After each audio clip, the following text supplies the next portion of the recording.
ধান সিদ্ধ করার ডাম দিয়া এই বাস থেকে ওই বাজু ফেনাগুলা নিয়ে যাচ্ছে, দেখতে পাচ্ছেন।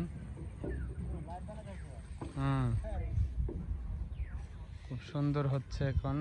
এই যে ফেনাগুলো সবগুলা পরিষ্কার হলে, যে একবারে ক্লিয়ার হলে মাছগুলো, আর বিশেষ করে দু একটা ফেনা থাকলে আবার নতুন থেকে ফেনা ওই জায়গা মানে ফুটটা জায়গা, এরকম অবস্থা আর কি। যাই হোক, আপনারা দেখতেছেন পরিষ্কার করতেছে ফেনাগুলো। মাছ এখন একটু আনন্দে উল্লাসে দিন কাটাইব। দেখতে পাচ্ছেন, ওই দেখেন ওইদিকে মাছ কিন্তু লড়াছড়া করতেছে।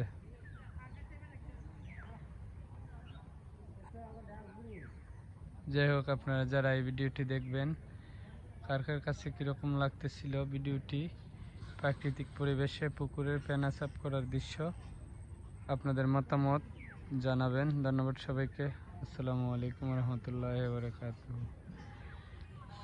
আমার এই যে দেখেন এইদিকে একটা বড় মাছ, এই যে দেখেন পানি খাইতেছে।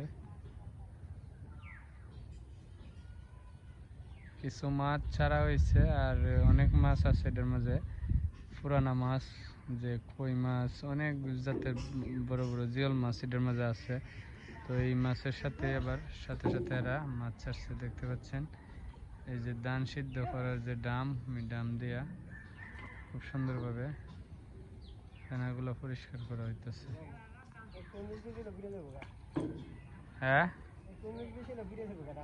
ডামডা